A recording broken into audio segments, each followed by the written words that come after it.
akan membagikan pengalaman kami mengenai anjungan yang sudah kami kunjungi. Dan di sini kami akan membandingkan antara budaya Betawi dengan budaya yang ada di Kalimantan Barat. Sebelumnya, perkenalkan anggota-anggota kami yaitu Saya Humaira Khairunnisa dengan nomor absen 13. saya Inska Juli Laudia dengan nomor absen 14. Saya Jamaluddin absen 15. Saya Khairunnisa Ramadini nomor absen 16. Saksikan apa saja yang akan kami jelaskan ya teman-teman.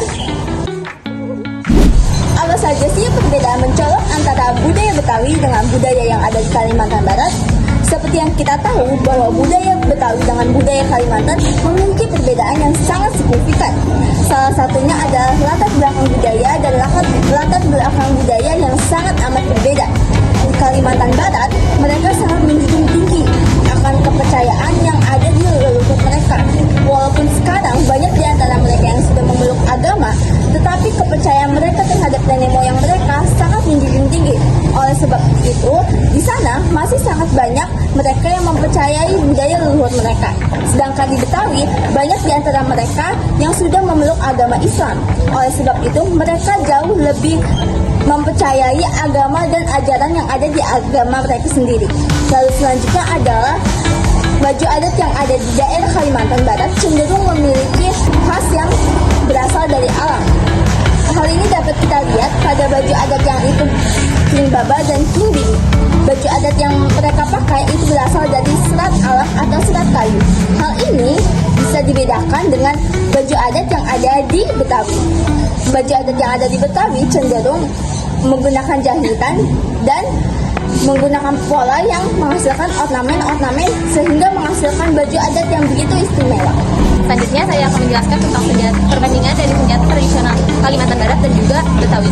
Untuk senjata tradisional dari Kalimantan Barat ini ada dua, yaitu mandau dan juga sumpit. Mandau ini bentuknya seperti parang, itu biasa digunakan untuk berburu. Dan untuk sumpit ini bentuknya panjang, terbuat dari kayu, bawahnya ada lubang yang bisa digunakan untuk menaruh anak sumpit atau peluru. Dan kemudian digunakan dengan cara ditiup ke arah target dan digunakan untuk berburu.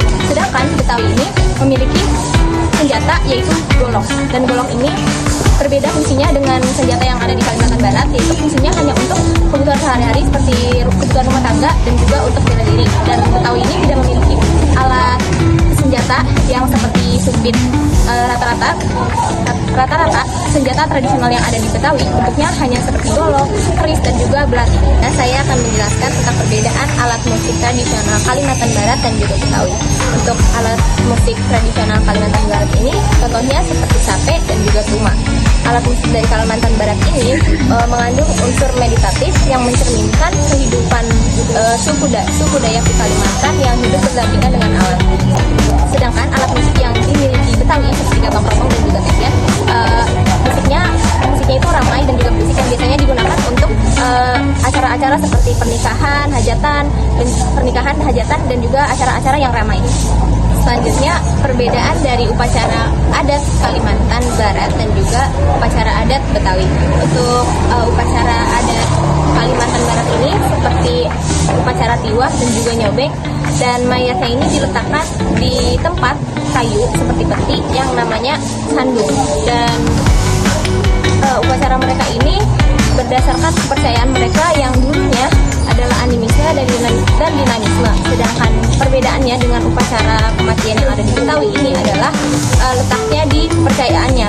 Kalau upacara kematian Betawi dilakukan berdasarkan kepercayaan atau agama mereka yang mayoritasnya adalah Islam. Upacaranya yaitu melakukan tahlilan dan tidak melibatkan jasad atau mayatnya secara simbolik atau secara langsung seperti upacara yang dilakukan di Kalimantan, yaitu tiwah dan juga nyobek. Selanjutnya, apa keunikan budaya Betawi yang membuatku bangga? Yaitu seperti kesenian dan tradisinya.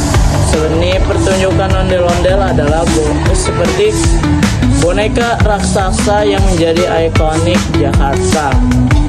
Selanjutnya ada palang pintu, yaitu upacara adat dalam pernikahan budaya Betawi, mencerminkan nilai-nilai sosial dan spiritual dalam masyarakat Betawi.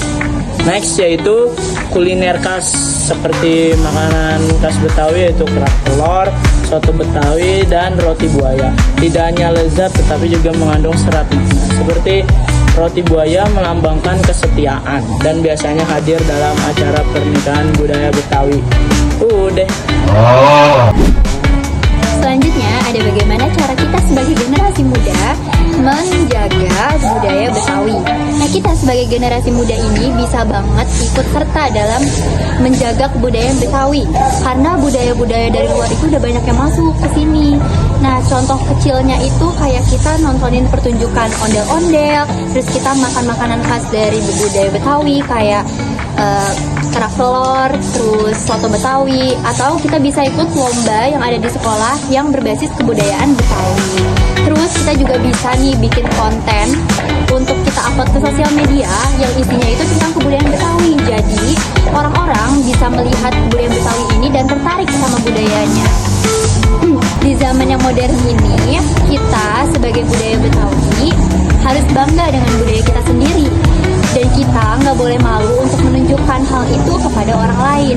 Dengan begitu, kebudayaan Betawi bisa dikenal banyak orang dan tetap hidup sampai sekarang.